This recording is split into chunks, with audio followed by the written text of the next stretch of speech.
Internet ব্যবহারকারীর সংখ্যা কোটির ঘরে। যে কোনো গ্লোবাল কোম্পানির জন্য এটা তো একটা সোনার খনি, তাই না? কিন্তু অবাক করা ব্যাপার হলো অ্যামাজন বা পেপ্যালের মতো টেক জায়ান্টের এখানে কোনো অস্তিত্বই নেই। কেন? চলুন আজকের এই আলোচনায় এই রহস্যের গভীরে যাওয়া যাক। হ্যাঁ, প্রশ্নটা একদম সহজ। এত বড় একটা সম্ভাবনাময় বাজারে অ্যামাজন বা পেপ্যালের মতো কোম্পানি কেন আসছে না? কিন্তু এই সহজ প্রশ্নের উত্তরটা কিন্তু বেশ জটিল। আর সেটা বুঝতে হলে আমাদের প্রথমে বাংলাদেশের নিজস্ব ডিজিটাল কমার্সের জগৎটা একটু ঘুরে দেখতে হবে। এখন বড় বড় কোম্পানিগুলো নেই বলে যে এখানে কিছুই হচ্ছে না তা কিন্তু একদমই না।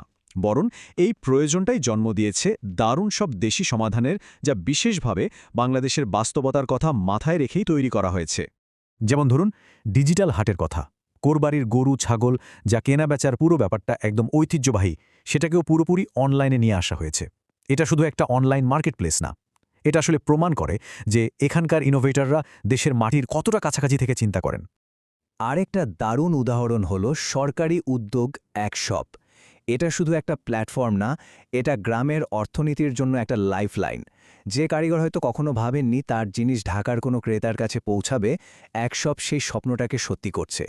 এটা লজিস্টিক্স আর পেমেন্টের মতো কঠিন কাজগুলো সামলে নিয়ে গ্রামীণ উদ্যোক্তাদের সরাসরি শহরের বাজারের সাথে জুড়ে দিচ্ছে। তো প্রশ্ন হলো, এই যে এত দেশি সমাধান, এগুলোর দরকারটা পড়ছে কেন? কারণ হলো এমন কিছু মৌলিক সমস্যা আছে যা ওই বড় বড় আন্তর্জাতিক কোম্পানিগুলোর জন্য একটা দেয়ালের মতো কাজ করে। চলুন সেই দেয়ালগুলো কি কি সেটা একটু ভেঙে দেখা যাক। অনলাইনে কেনাকাটার সময় আমাদের সবার মনেই প্রথম যে ভয়টা কাজ করে সেটা কি? টাকাটা দিয়ে দিলাম কিন্তু ঠিক জিনিসটা আসবে তো? আবার বিক্রেতাও ভাবেন জিনিস তো পাঠিয়ে দিলাম, টাকাটা ঠিকঠাক পাবো তো? এই যে দুই পক্ষের মধ্যে বিশ্বাসের অভাব বা ট্রাস্ট ডেফিসিট, এটাই সবচেয়ে বড় বাধা। আর এর সমাধান হলো এসক্রো সার্ভিস। ব্যাপারটা অনেকটা এরকম যে একজন বিশ্বস্ত তৃতীয় পক্ষ আপনার টাকাটা নিজের কাছে ধরে রাখবে। যখন আপনি পণ্য হাতে পেয়ে বলবেন হ্যাঁ সব ঠিক আছে, কেবল তখনই সে বিক্রেতাকে টাকাটা দেবে। একদম নিশ্চিন্ত, তাই না? এরপর আসি আর একটা বিরাট মাথা ব্যথার কারণ, লজিস্টিক্স। আমাদের দেশে একটা ঠিকানা খুঁজে বের করা যে কি কঠিন তা আমরা সবাই জানি। হোল্ডিং নম্বর, রোড নম্বর, গলি সবকিছু মিলিয়ে একটা গোলক ধাঁধা। অ্যামাজনের মতো কোম্পানির ডেলিভারি সিস্টেম, যা একটা স্ট্যান্ডার্ডাইজড অ্যাড্রেসের উপর নির্ভর করে, সেটা এখানে এসে প্রায় অচল হয়ে যায়। এর সমাধানটা কিন্তু দারুণ, জিও ট্যাগিং। মানে কোনো লেখা ঠিকানা না, সোজা ম্যাপের ওপর একটা পিন দিয়ে লোকেশনটা দেখিয়ে দেওয়া। এতে ডেলিভারি হয় একদম নিখুঁত। তৃতীয় এবং শেষ বড় বাধাটা হল পরিচয়ের সংকট। ফেসবুকে ঢুকলেই দেখবেন হাজার হাজার অনলাইন শপ, কিন্তু কোনটা আসল, কোনটা নকল, কে সৎ আর কে প্রতারক, সেটা বোঝার কোনো উপায় আছে? এই বিশাল অনলাইন বাজারে কে যে আসলে কে তা ভেরিফাই করা প্রায় অসম্ভব। আর এখানেই আসছে ইউনিভার্সাল বিজনেস আইডি বা ইউবিআইডির ধারণা। এটা অনেকটা প্রত্যেকটা ব্যবসার জন্য একটা ডিজিটাল এনআইডি কার্ডের মতো। এই একটা আইডি দিয়েই বোঝা যাবে যে ব্যবসাটা বৈধ এবং রেজিস্টার্ড।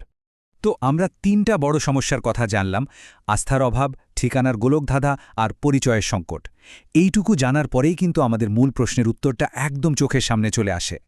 তাহলে আসল রহস্যটা কি? দেখুন, অ্যামাজন বা পেপ্যালের মতো কোম্পানিগুলো একটা রেডিমেড সিস্টেমের উপর কাজ করে।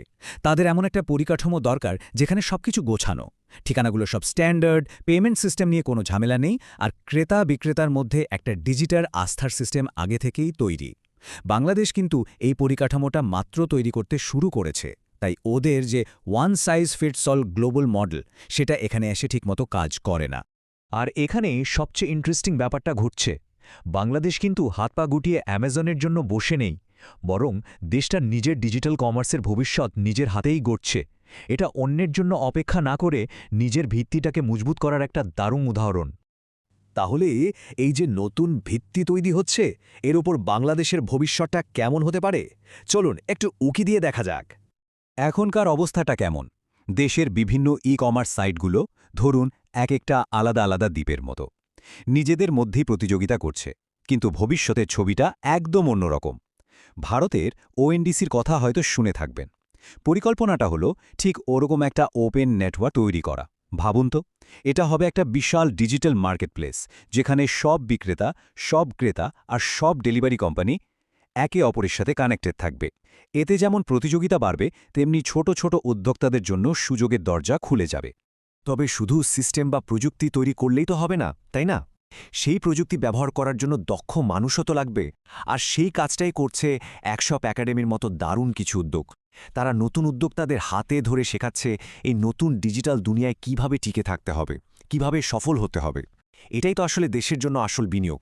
সবশেষে একটা প্রশ্ন নিয়ে ভাবা যাক, বাংলাদেশ যেভাবে নিজের সমস্যাগুলো নিজে সমাধান করে, নিজের ডিজিটাল পরিকাঠামো তৈরি করছে, তাতে ভবিষ্যতে কি তার বাইরে থেকে আসা কোনো বড় কোম্পানির আসলেই দরকার পড়বে, নাকি এই দেশীয় উদ্ভাবন আর আত্মনির্ভরতার পথ ধরেই একদিন আমরা আমাদের নিজেদের এক বাংলাদেশি অ্যামাজন তৈরি হতে দেখব?